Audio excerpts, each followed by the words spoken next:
Ads లేకుండా latest episodes చూడండి.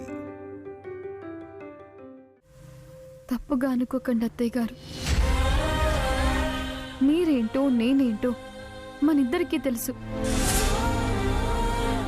గతంలో జరిగింది మీరు మర్చిపోయినా నేను మర్చిపోను. ఇప్పుడు మీరు చేసింది చాలా తప్పు పని. మీలాంటి అనుభవం ఉన్న వాళ్ళు ఇలాంటి పనులు చేయకూడదు. నా మీద కోపం ఎవరి మీద చూపించి ఇలా ఇబ్బంది పెట్టడం తప్పత్తయ్య గారు. అలా అని నన్ను దోషం చెయ్యాలని చూస్తున్నావా? నేను అసలు అలాంటి ప్రయత్నం మీద రాలేదత్తయ్య గారు. మీకొక విషయం వినయంగా చెప్పిపోదామని వచ్చాను. ఆహా, ఏంటమ్మా నువ్వంత వినయంగా చెప్పే నేను వినతగ్గ విషయం? మంచితో మనుషులకు దగ్గరవ్వాలి, అభిమానం పొందాలి, కానీ ఎవరినో చెడు చేసి మనం మంచి అవ్వాలి అనుకోవడం చాలా తప్పత్తయ్య గారు. నేను చెడైనా మీరు మంచి అవ్వలేరు కదా. మీ మంచితనంతో అమ్మమ్మ గారిని మెప్పించే ప్రయత్నం చేయండి, దగ్గరవ్వండి. అంతేకాని ఇలాంటి ప్రయత్నాలు చేయకండి అత్తయ్య గారు, ప్లీజ్.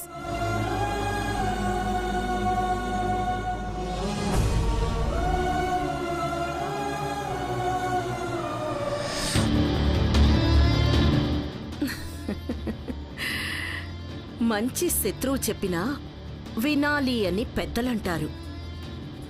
రావణుడి దగ్గరికి రాముడు హనుమంతుణ్ణి అందుకే పంపించాడు. నీకు నాకు పడకపోయినా మంచి సలహా ఇచ్చావే, పాటిస్తా. ఖచ్చితంగా అత్తయ్య గారి దగ్గర నా పరపతి పెంచుకుంటా. మంచితోనే మెప్పిస్తాను. తిరిగి నా అధికారాలు దక్కించుకుంటాను. నిన్ను పెద్దావిడికే కాదు, ఈ ఇంటికి నిన్ను దూరం చేస్తా.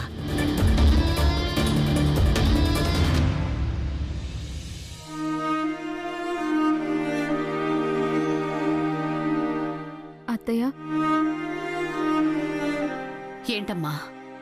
అడుగుతున్నానని ఏమీ అనుకోకండి. మీరు కూడా నేనే తప్పు చేశానని నమ్ముతున్నారా? కావాలని నేనేం చేయలేదు అత్తయ్య గారు. నేను నీ గురించి అంత తప్పుగా ఎప్పుడూ ఆలోచించనమ్మా. కాకపోతే నా ఆలోచన అంతా ఒక్కటే. ఏంటి ఆలోచన అత్తయ్య? సమస్య తర్వాత సమస్య. ఈ వరుస సమస్యలేంటో అర్థం కావడం లేదమ్మా. రోజు రోజుకి మనశ్శాంతి దూరం అవుతోంది. అదే అత్తయ్య గారిలో గతంలోలాగా ఓపిక కలిగి ఉంటే ఈ పాటికి మన కులగురువులైన ప్రబోధానంద స్వామిని కలిసి పరిష్కారం తెలుసుకుని వచ్చేవాళ్ళు. దానికి అమ్మమ్మ గారు ఎందుకు వెళ్ళడం? నేను వెళ్ళి తెలుసుకుని వస్తాను. ఆ స్వామీజీ ఎక్కడుంటారో చెప్పండి అత్తయ్య. అదంత తేలికైన పని అయితే ఎవరో ఒకరు ఎప్పుడో వెళ్లేవాళ్లం కదమ్మా. స్వామి ప్రసన్నమవుతేనే దారి చూపిస్తారు, దర్శనమిప్పిస్తారు. అత్తయ్య గారికి దక్కిన భాగ్యం మళ్ళీ ఇంతవరకు ఎవ్వరికీ దక్కలేదమ్మా. ప్రయత్నం తప్పు కాదు కదా అత్తయ్య. మీరు చెప్పండి, ఎంత కష్టమైనా నేను వెళ్ళొస్తాను. చెప్పండి అత్తయ్య. ఉత్తరాన ఉన్న దట్టమైన అడవిలో భూగర్భ గుహలో నిరంతరం యోగనిద్రలో ఉంటారు.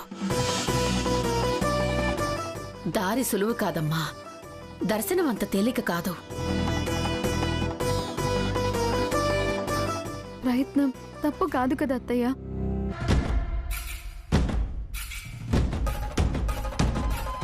రేపు ఉదయమే బయలుదేరి వెళ్తాను. ఎలాగైనా సరే సమస్యలకి పరిష్కారం తెలుసుకుని వస్తాను. వద్దు వైష్ణవి, చాలా ప్రమాదకరం, చాలా రిస్క్ ఉంటుందమ్మా.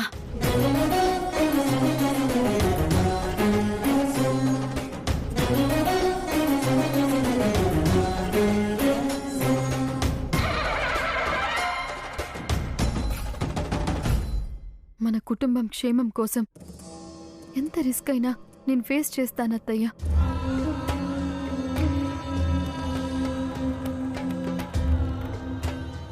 అమ్మమ్మ గారి మనశ్శాంతి ముఖ్యం.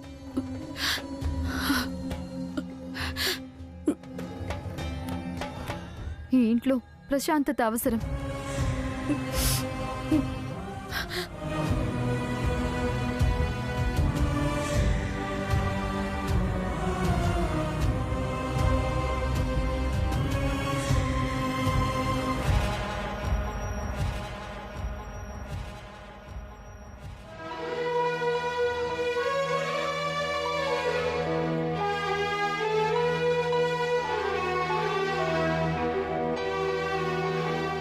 అత్తయ్య, పరగడుపున వేసుకోవాల్సిన టాబ్లెట్ వేసుకున్నారా అత్తయ్య? ఇంకా లేదు. నేనిస్తానుండండి.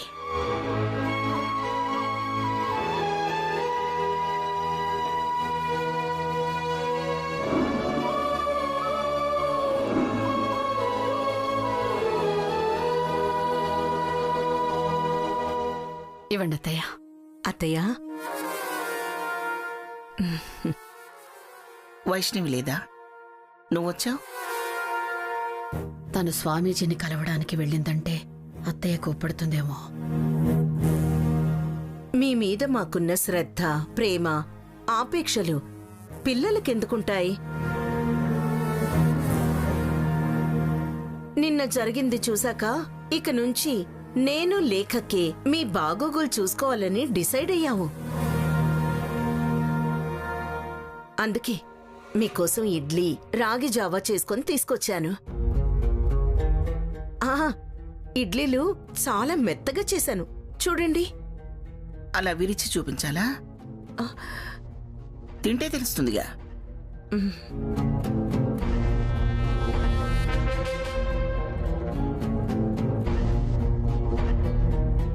ఇదేమిటి కొత్తగా ప్రేమ వాళ్ళకి వస్తుంది?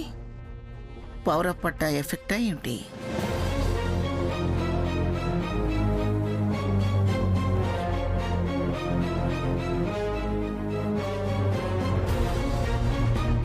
బుల్లమ్మా, తనిక్కడ లేదురా. మా గదిలో లేక ఇక్కడ లేక యాడికి పోయినట్టు బుల్లమ్మా? పొద్దు పొడిచిందిగా, పెత్తనాలికి వెళ్ళిందేమో. శేఖర్, వైష్ణవి మిథున దగ్గర ఉండి ఉంటుంది. వెళ్ళి నేను పిలుస్తున్నానని పిలుచుకురా. అలాగే నానమ్మా.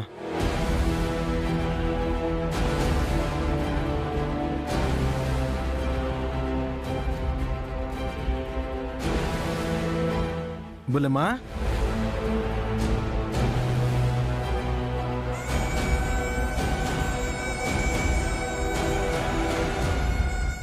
వదినా,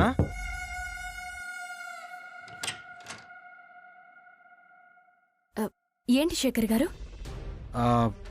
వదినా, బుల్లెమ్మ ఏడైనా కనిపించిందా? లేదు శేఖర్ గారు. సరే వదినా.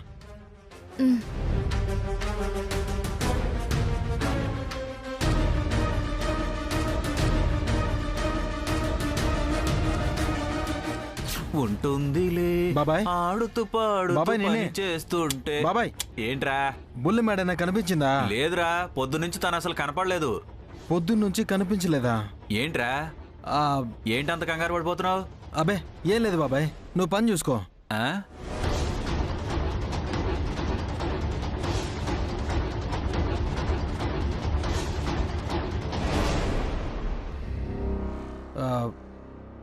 నానమ్మా, ఇల్లంతా నేను వెతికి చూశాను. బొల్లెమ్మ ఎక్కడా కనిపించలేదు.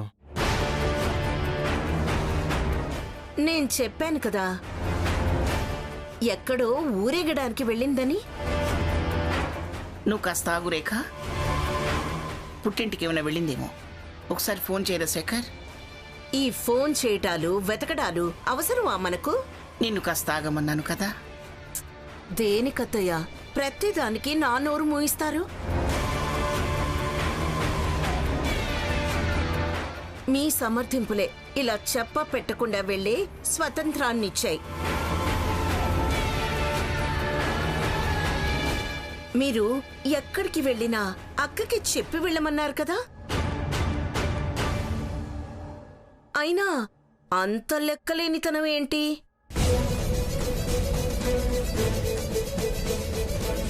పెద్దవాళ్ళు ఇంట్లో ఉన్నారు కదా, చెప్పి వెళ్ళాలని తెలీదా? కనీసం కట్టుకున్న వాడికైనా చెప్పి వెళ్ళాలి కదా అత్తయ్యా. ఓ, పొద్దున్నే ఇలా పనులు వదిలేసి పుట్టింటికి వెళ్లాల్సిన అవసరం ఏంటి? ముందు వాడిని కనుక్కోనివ్వు. ఏంటి వాడు కనుక్కునేది, మనం వెతికేది? అయినా బాధ్యతలు వదిలేసి బలాదూర్ తిరుగుళ్ళేంటి?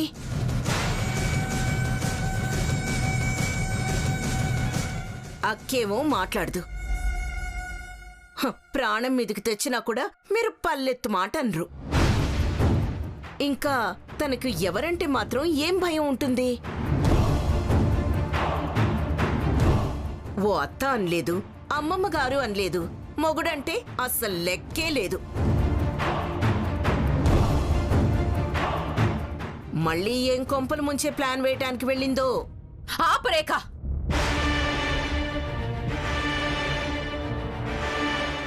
ఎందుకు వైష్ణవి అనగానే అలా ఒంటి కాలు మీద లేస్తావు? సందు దొరకగానే సాధింపులు మొదలు పెడతావు. తను కొంపలు ముచ్చడానికి ఏం వెళ్ళలేదు. మన కుటుంబ సమస్యలు తొలగాలని, అందరు క్షేమంగా ఉండాలని, ముఖ్యంగా అత్తయ్య గారి మనశ్శాంతి కోరి వెళ్ళింది. ఆహా, అయితే నీకు చెప్పే వెళ్ళిందన్నమాట.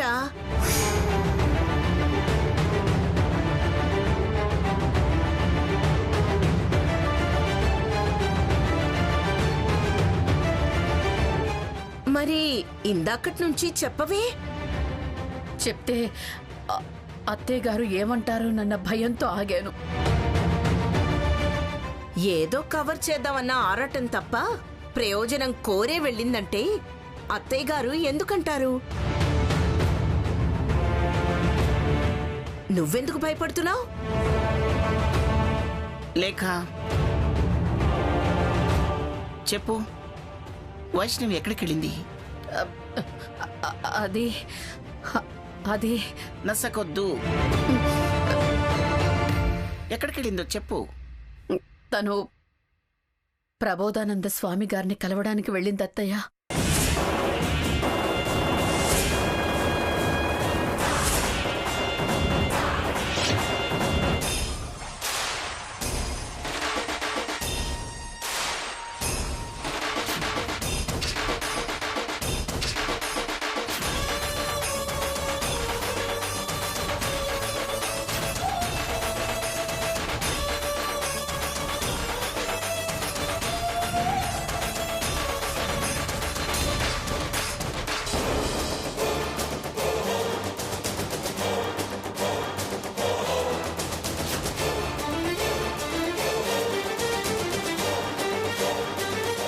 ఏమిటి, స్వామీజీని కలవటానికి వెళ్ళిందా?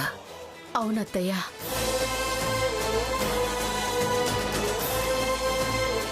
స్వాతంత్రాలు ఎక్కువైపోవడం కాకపోతే స్వామిని కలవటం ఎంత కష్టమో ప్రసన్నం చేసుకుని దర్శనం పొందటం అంత తేలికైన విషయం కాదని నీకు తెలీదా?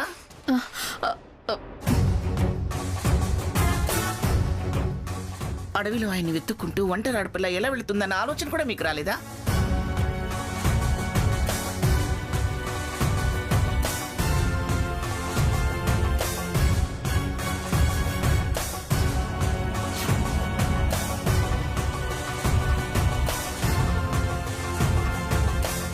రాత్రే ఓ మాట నాకు చెప్పొచ్చు కదా. జరగరాంది ఏదైనా జరిగితే ఎవరు సమాధానం చెప్తారు?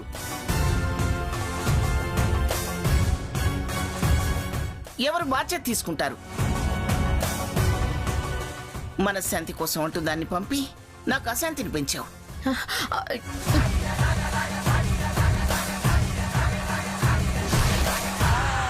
అందరి మంచి కోరే బుల్లెమ్మకి స్వామీజీ దర్శనం అవుతుందో కాదో.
అత్తయ్య గారు చెప్పిన గుహ ఇదే అయి ఉంటుంది.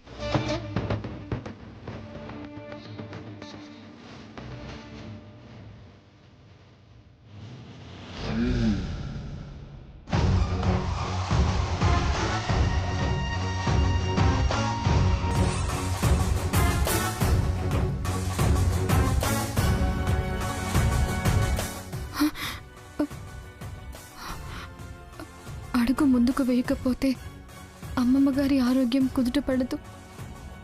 మా కుటుంబంలో సంతోషం ఎలా వస్తుంది? అమ్మమ్మ గారికి మనశ్శాంతి ఎలా లభిస్తుంది?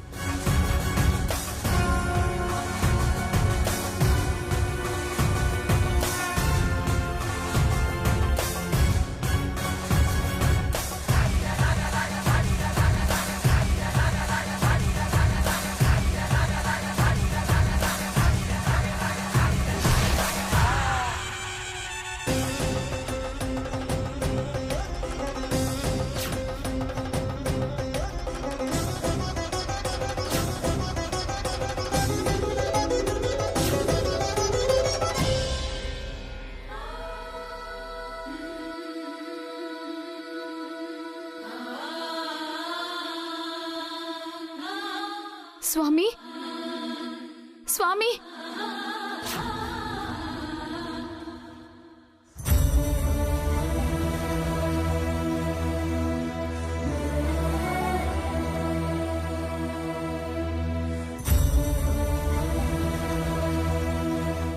ఎవరమ్మా నువ్వు? నా పేరు వైష్ణవి అండి. ప్రబోధానంద స్వామిని కలవడానికి వచ్చాను. వారిని కలిసి దారి చూపించండి ప్లీజ్ అండి.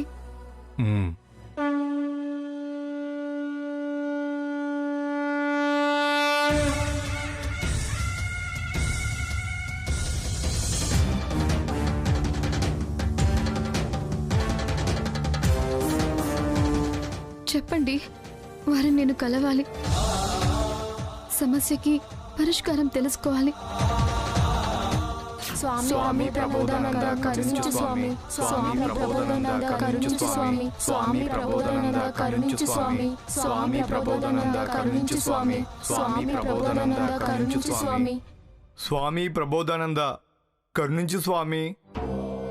స్వామి ప్రబోధానంద కరుణించు స్వామి. స్వామి ప్రబోధానంద కరుణించు స్వామి. స్వామి ప్రబోధానంద కరుణించు స్వామి. స్వామి ప్రబోధానంద కరుణించు స్వామి. స్వామి ప్రబోధానంద కరుణించు స్వామి. స్వామి ప్రబోధానంద స్వామి కరుణించు స్వామి. స్వామి ప్రబోధానంద కరుణించు స్వామి. స్వామి ప్రబోధానంద కరుణించు స్వామి.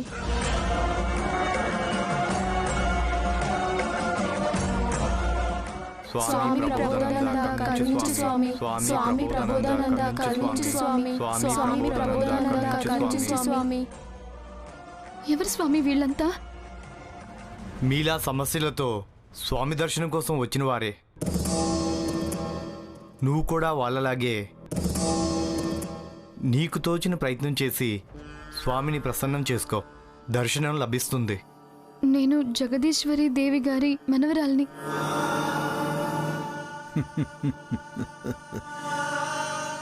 ఆవిడ మా అమ్మమ్మ గారు. దైవం ముందు అందరూ సమానమే. ప్రయత్నం ప్రయాస లేకుండా దర్శనం లభించదు, పరిష్కారం దొరకదు. వీళ్లకు మించిన ప్రయత్నం ఏం చేస్తే స్వామి ప్రసన్నమవుతారు?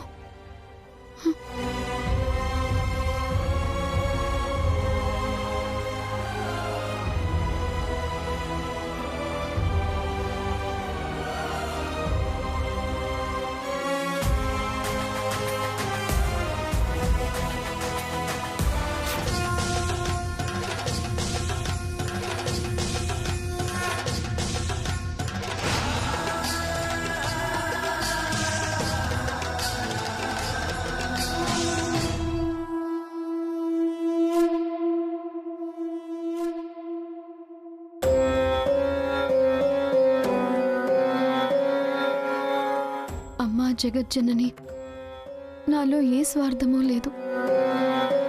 అమ్మమ్మ గారి ఆరోగ్యం బాగుండాలని, చెల్లికి నా మీదున్న అపార్థాలు తొలగిపోయి మమకారాలు ముందులాగే ఉండాలని, కుటుంబం అంతా కలిసిమెలిసి సంతోషంగా ఉండాలని ఆరాటమే తల్లి. నన్ను కరుణించి స్వామి అనుగ్రహం కలిగి దర్శనమయ్యేలా చూడు తల్లి.